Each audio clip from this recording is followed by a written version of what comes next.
IEC. And today will be talking about, I'll give a really brief overview of like what happened in Chicago's Department of Environment, but then we really most of the time will be dedicated to the Q&A, and it'll answer a lot of the questions that you all have. But before I jump into that, I do just want to introduce my co-host, Sergio Vargas, who's also with IEC. Sergio, I don't know if you wanted to say a few things and, introduce yourself, title, all those things. Yeah, absolutely. So my name is Sergio Vargas. I am the climate policy organizer here at the Illinois Environmental Council. Very excited to co-host here with Iyana, and excited for everyone to learn a little bit more and, see what's going on. Thank you. Cool. Thanks, Sergio. And just a reminder for folks, if you have questions, to put them in the chat, or not the chat, but on Facebook Live in the comments section. We will try to answer them on live. Can we go to the next slide?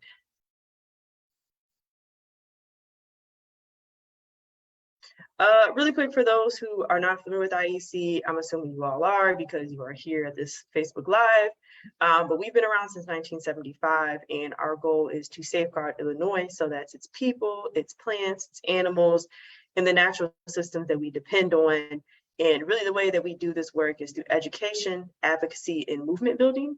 We have over 100 different environmental organizations that we represent, and over 500 individuals throughout the state as well. Next slide, please. So really quick timeline of the Department of Environment. 1992, the mayor, Richard M. Daley, so the second Richard Daley, he established the Department of Environment, and in some ways he was somewhat like a green crusader per se. He was part of the creation of the Millennium Park, responsible for a lot of the greenery that we see on street medians, and so he sought the creation of the Department of Environment. Fast forward less than 20 years later, and underneath the new administration, underneath Rahm Emanuel, and of course in the background of the recession and a tight budget, the Department of Environment was dismantled. And out of those roughly 71 to 76 positions, a majority of them remained, but were just simply pushed around to different departments. Since then, a lot of those same positions have been rehired back, but initially some of them were cut. Now getting into 2019, which now, wow, that was like the last mayoral election, and there's already another one. Mayor Lightfoot runs at the time, she was Lori Lightfoot, and she runs using the campaign promise to reestablish the Department of Environment, among other things. Really between 2019 and now, we have seen the Office of Sustainability expand, including hiring a permanent Chief Sustainability Officer, Angela Tovar. We've also seen a huge influx of climate infrastructure dollars. As part of our Chicago Recovery Plan, the mayor included nearly $200 million for climate infrastructure. And then we've also seen things like the Climate Action Plan, the We Will Planning Initiative, the city updating its sustainable development guides, decarbonization framework, all these exciting environmental things that are happening, but are being handled by a handful of people in the mayor's office and a handful of people in departments, rather than a full upstanding department. And I also wanted to highlight just, looking forward, February 2023 is the elections, and we are really doing this campaign at this time because whether or not the mayor does return for a second term, this will be the final budget of her first term. And so we see it as very timely, especially as this being a campaign promise, that we uplift why we need to have a Department of Environment. So I know folks had questions like, this has been a thing for years, why are we now really, really going hard? And it's because this is just the right time to do it, both from an environmental perspective, but then just also politically. Next slide, please. So why do we need a new Department of Environment? Well, without one, we have seen falls in environmental inspection and enforcement. We have seen a complicated planning and zoning process that has, on one hand, made it much more difficult for residents to engage in, but has made it a lot easier for developers to push through polluting projects. And then, like I mentioned before, we have the Climate Action Plan, et cetera, all these different environmental initiatives, but they need to be coordinated across several departments. And while the Office of Sustainability is wonderful and they have a great team there, they are not big enough to handle all of these different things and carry out these policies and programs in the most effective manner. And then finally, having the Department of Environment puts us in a place to be prepared for federal dollars. Of course, we had the Inflation Reduction Act that has put a bunch of climate money out there, but we know in the coming years, as climate becomes a more salient issue, that we will see more funding, and having the Department of Environment puts Chicago in a better position to spend that money. And then I think I have one more slide after this. Well, before the questions. Okay, yeah. So a new Department of Environment, we don't want a simple rinse and repeat of what was there prior. It had its own functions and its own benefits, but we do need a department that is here in addressing the issues of today. We need a department that's going to address environmental racism. We need a department that's going to follow the leadership of EJ communities and including community-driven decision-making.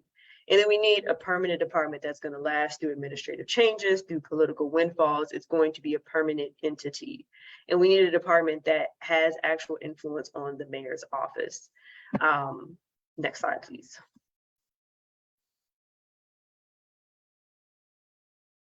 If you want to know information, whatever I don't end up covering today in the Q&A, feel free to send me emails. We did have a lunch and learn that's on our YouTube page, and then we also have a blog that's on our IEC website. With that, let's just jump right in. I'm ready to answer these questions.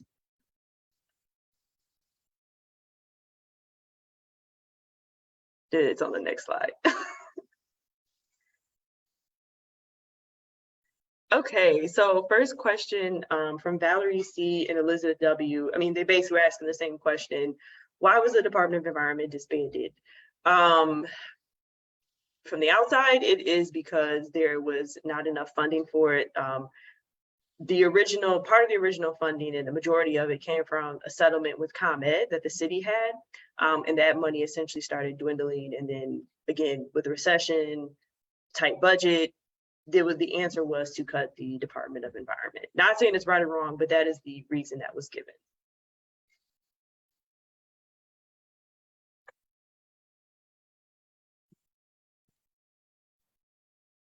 Sorry, one second, I'm trying to find my screen again. I'm like, I lost it.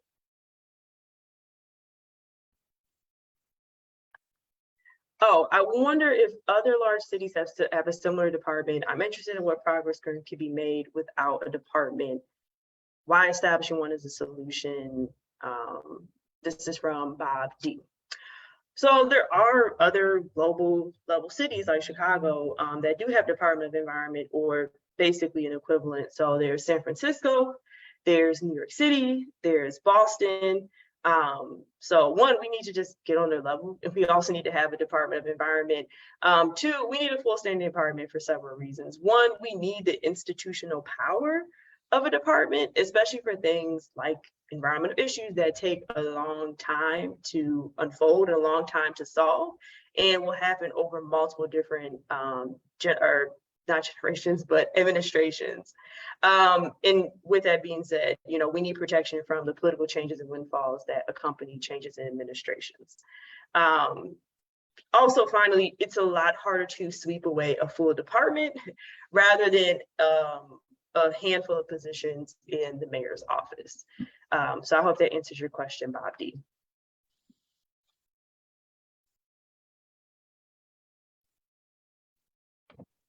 Okay, Iyana, great. We have a question from Sophia. So the question goes, since the city budget has neglected Chicago environmental issues for so long, will there be a significant portion of the city budget going towards Chicago environmental issues? Okay, thanks for that question, Sophia. Some will say it's true, right? For a long time, the city's budget has neglected the environment. However, last year, the mayor's Chicago Recovery Plan, which is technically separate from the budget because this was part of Chicago's recovery plan and this was federal spending, but it did dedicate nearly $200 million towards climate infrastructure. So things like there was $87 million towards remediation of city-owned vacant lots for use by communities that include supporting community gardens. There was $10 million for equitable transit-oriented development. And then there was $13 million for water reconnection. And then within the actual budget, there were significant increases to environment related departments. So the Department of Water Management got boosted by 15 million. CDOT, so the Department of Transportation, was boosted by 655 million. And the Department of Streets and Sanitation, so they deal with recycling and forestry, they got a boost of 24 million. So I do agree that this is definitely, while this stuff is all historic and great, we do need consistent increased and continued funding in environmental issues. We also need funding for more positions to actually carry out the programs and projects that are supposed to solve these environmental issues. And that's part of the reason why we are asking for a Department of Environment. Now, I will say we've heard, given the ongoing pandemic, inflation, and the upcoming election, that this will be a tight budget. Therefore, I wouldn't expect the same level of investment in environmental issues as we did have last year. However, we do see it imperative that the city does include much needed funding for the Department of Environment. So thank you, Sophia, for your question. Great. Next, we have a question from John. The question goes, what was the budget for the department? How many employees? Yeah, so the original department, once it came to 2012, there were roughly 76 positions, and they received about $4 million in 2022 annually in its final years.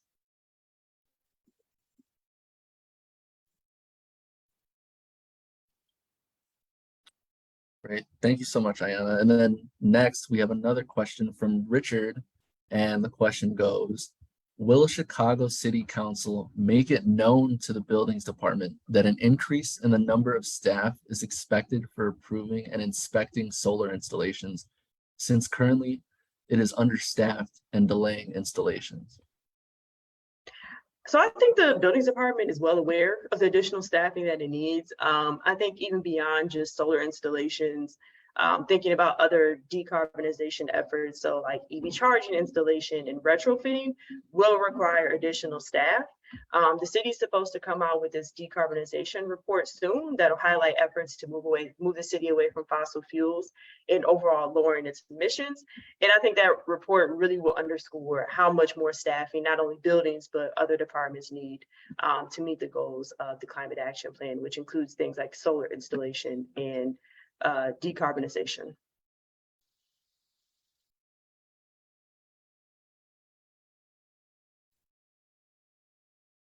Next, we have a question posed by Cynthia L., Mark J., and Barbara C. The question goes, how can the city pay for a new Department of Environment? Yeah, that's the $1 million question, right? Like, where does the money come from? I think we have a few different options, right? So the funding from that original comment settlement, there is some still there. There was just not enough to run a full-time department, but I think it could go towards restarting up a new department. Enforcement fees, they aren't necessarily enough on their own for the long term, but fee revenue could be at least redirected towards reinstating the Department of Environment. We also have the Chicago bag tax, which generates usually $6 to $7 million a year. And it's generated 35 million since the beginning in 2017.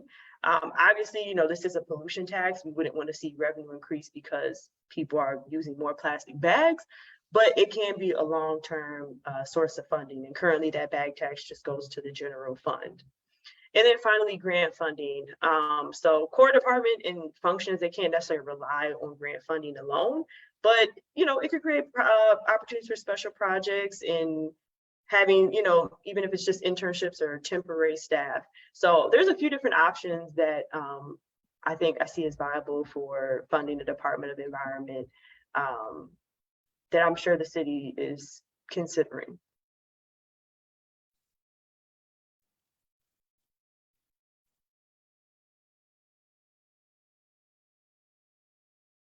Right, and we have a question from Carla W.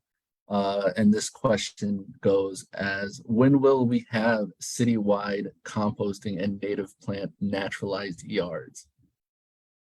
Yeah, so to answer the first question about composting, part of the mayor's Chicago recovery plan, the one that had that $200 million in it, It does dedicate about 45,000 towards establishing a community compost collection hubs.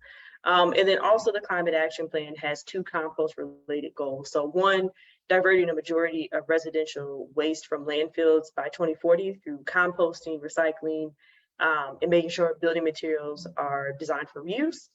And then second, another goal is to introduce community-wide organic waste collection or composting and decomposition by 2025. So that's the answer to your first question. The second one, last fall, City Council approved Alderman Hopkins from the second ward introduced the Native Gardens Ordinance.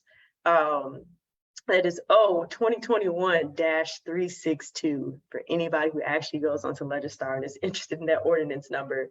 But it creates a managed gardens registry, which essentially protects citizens who follow sustainable landscaping practices. So installing native plants from enforcement actions that are underneath the current weeds ordinance.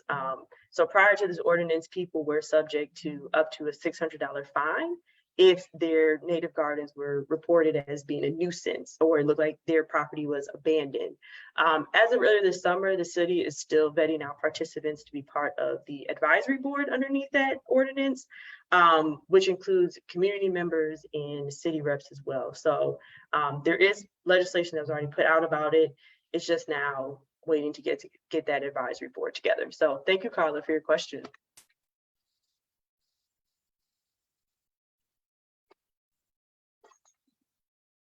Great. And next we have a question from Jackie T and Jennifer B. What's happened since its functions were spread out over multiple city departments? Describe where former DOE functions are located in various departments today. Yeah, so I mean, since this disbandment, a lot of the functions have went, of course, to the obvious suspects. So a majority of it going to Department of Public Health. So really relating to permitting and enforcement.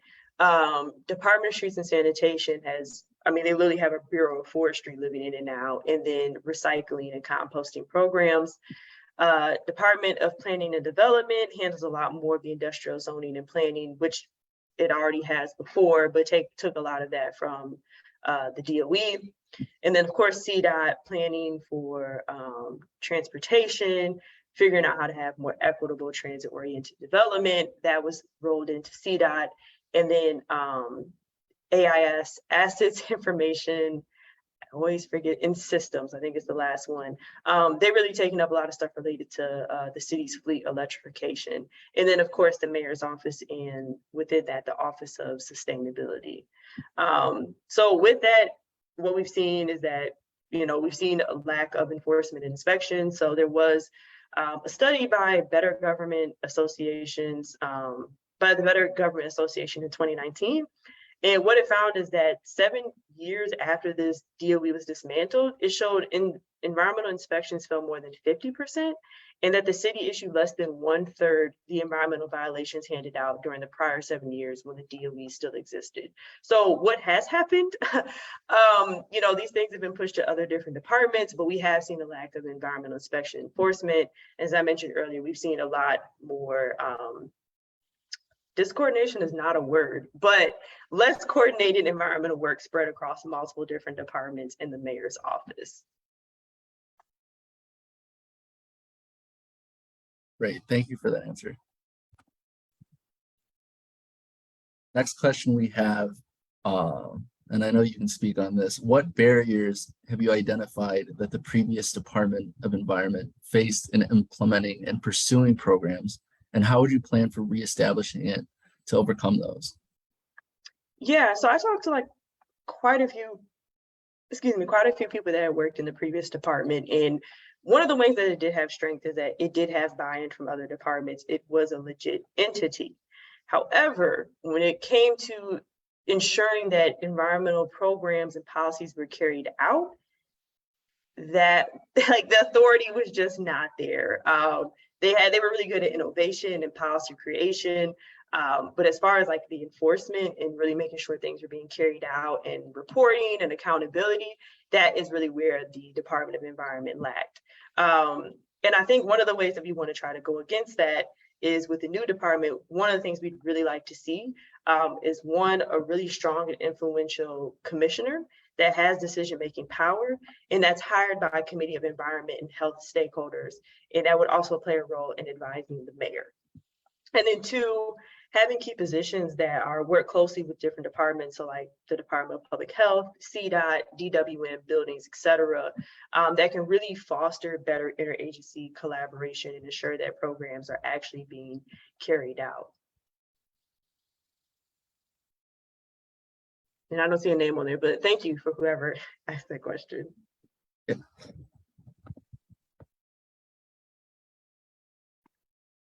Oh, wow. We've gone through a lot of, we've already gone through all the different questions that were pre-submitted. I don't know if folks are on live that have additional questions they want to ask. Yeah, so we have a question from Julie Malnick. Are problems connected to flooding included in environmental issues / funding? Yes, definitely. So flooding is slightly tricky because part of it, of course, is with the Department of Water Management, their responsibility, but then some of that responsibility also bleeds onto the Department of Transportation. So if Lakeshore Drive, which has happened before in recent years, if that gets flooded, that's now involving a totally different entity. And then also the Department of Streets and Sanitation. And then I also say it's a little bit tricky because what ends up happening with flooding, essentially, like what we all experienced this past weekend, is that these sewer systems in Chicago and the wastewater treatment, that is ran and overseen by the Metropolitan Water Reclamation District. So there's certainly funding that's dedicated to flooding that's included in the budget, but it can be tied across several different departments, and some of those responsibilities are tied to MWRD, which is an entity outside of the city of Chicago, but works with the city and oversees its plumbing system, if that makes sense. So the short answer is yes, not necessarily in the most obvious places, but it is considered an environmental issue increasingly so, especially as we saw this past weekend where people's basements were literally flooded and people couldn't even, I live in Hyde Park. It was almost impossible to get to Lakeshore Drive underneath the viaduct. It was so flooded. So I don't know, Julie, I hope that answers your question.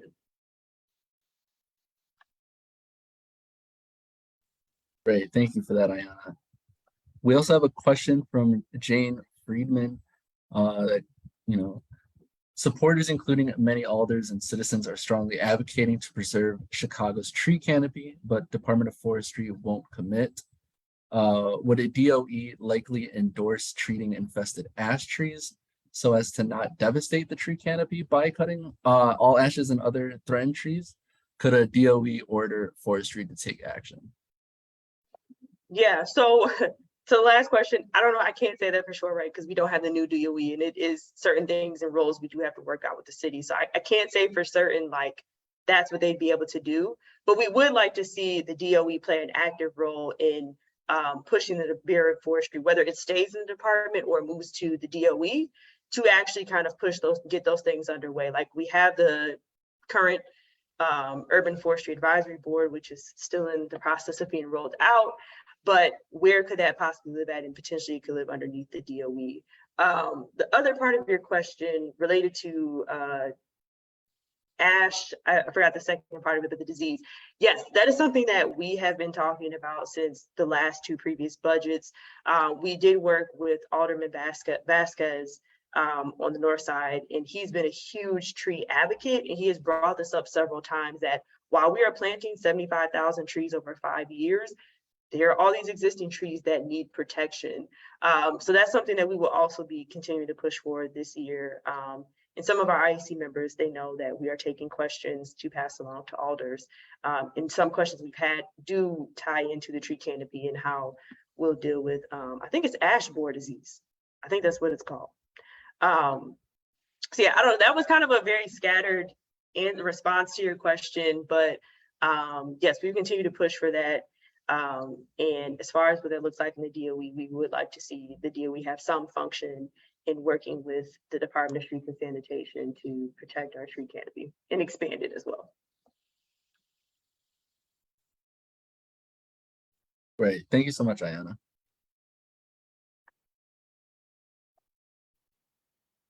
I want to see too. I think there were some other questions. I just wanted to leave time.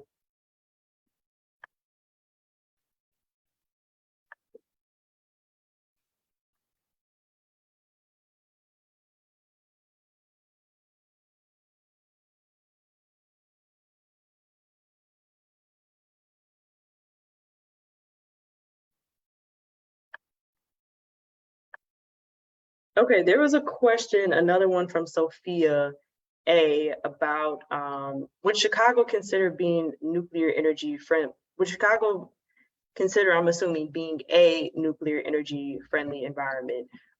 So Chicago's energy provider right now is ComEd. And I will say a good majority of our energy does come from nuclear. IEC, we're not necessarily promoting nuclear, but we do recognize as we are working on energy storage technology that nuclear energy does play an important role in providing somewhat clean energy compared to using natural gas or coal. So I would say Chicago, I guess could be considered a nuclear energy friendly environment, but it's just inherently so because it gets its energy from ComEd. That's how it ends up being nuclear friendly.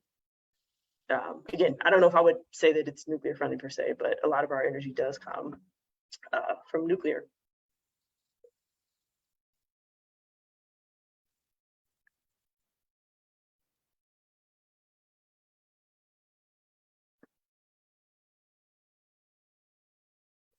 Okay, now I'm finding more of these questions. There was another question. Let me get back to this. I don't have their name, but they were asking how clean is the city's air in all neighborhoods? Why can't we get more buses and trains and fewer cars? Wow, that's a lot. So how clean is the city's air in general? I'm sure you have like a weather app on your phone and it will tell you certain days when it's like the air quality is safe or bad, or it's a lot of smog. You can even visually see it sometimes. And we do tend to notice that on hotter days is when smog to air quality tends to be the worst. And now with climate change, we are going to have more and more hotter days inherently. But I will say it depends on your air quality, really depends on where you live at in the city. And if you are someone who's low income, if you are someone who is Black, or you're someone who is Latinx, you will likely live in an area where it might have more poor air quality. And part of this is just a historic practice of redlining and a continued practice of placing polluting industries nearby low-income Black and brown communities. Also, if you live in a community near a highway, that's going to impact your air quality. So there's a lot of different factors. It's hard to say like what is the total air quality across the city, but we do know, we have a good idea of the folks who don't have the best air quality. I will say that. The second part of your question, why can't we get more buses and trains and fewer cars? So there has been significant investment. Like I said, CDOT got a $655 million boost in the budget last year. And this year we did pass the city council passed the equitable transit oriented development ordinance, which is aimed at creating placing businesses and homes closer to transportation and making sure that vice versa transportation is more viable for all Chicagoans, especially those in low income communities. So I will say that the city is certainly making steps towards that. I do think there needs to be more investment, of course, in actual service. So I just know this personally, I take the bus, I don't own a car, and I have family members who do own cars. And part of the reason why they got it was because the service where they are at is not reliable. I have family in South Chicago and the bus may come every 30 minutes, 40 minutes, especially on the weekend. You don't know if it's going to be a ghost bus or if it's not going to go past. And this has been happening increasingly so just across the city, no matter where you're at. So I think part of it is also a need to increase the reliability of the CTA. People are not going to take the CTA to go downtown or to go somewhere if they feel like they're going to be caught waiting 35, 40 minutes for a bus or a train. So I think a lot of it has to do with reliability, and just over time getting the city culturally prepared for fewer and fewer cars. But we also need the infrastructure for people to actually do that safely. We need the infrastructure where people feel comfortable biking along cars. We need infrastructure that allows for communities to be walkable. So I think there's a few different solutions, some of which of course come from the city of Chicago, but they're also well, they're all from the city of Chicago, but there should just be a lot more better planning to make it where people feel comfortable not owning a car in the city of Chicago. Are there any more questions from Facebook Live?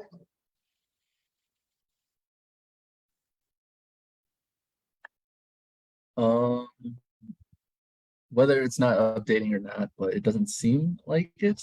So, thank you for answering those questions. I think you gave some really great responses. Yeah, I'm trying to find.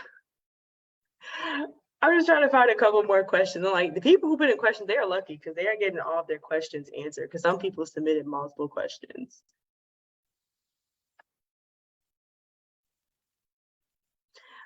Someone asked, this is Mark J. He said, what are the highest priorities of the city to go carbon neutral? What would be the incentives to make it happen? So I mentioned earlier, that there was the city's decarbonization report that's coming out that will include ways basically in which the city can move towards fossil-free and lowering emissions. So things like retrofitting existing buildings and then making sure that new construction has more stringent requirements, EV charging infrastructure, EV charging installation, among other things. So that decarb report is supposed to come out at least before the end of the year. And it'll include some of the things too, like what are the incentives to make it happen and what will be like the most prioritized policies to decarbonize the city. So Sergio, I'll do one more. I'll cast the line out one more time. If we don't have any questions, we can definitely wrap.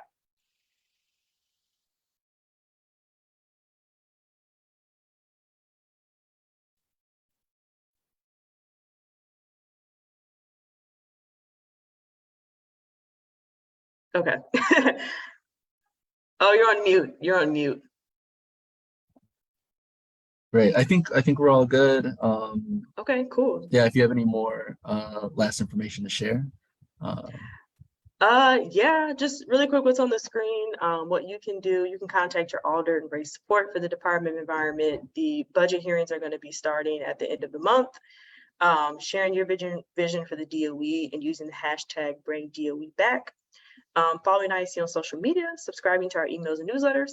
And for folks who work closely with us, we will have a toolkit coming out with some talking points that you can use to talk to your alders. So with that, if folks have more questions, please feel free to reach out to me at Iyana at ioenviro.org. And for those who tuned in, thank you so much for joining us. And you all have a great day. And thank you, IEC team, for putting this together. So thanks, everyone. Great. Thank you so much.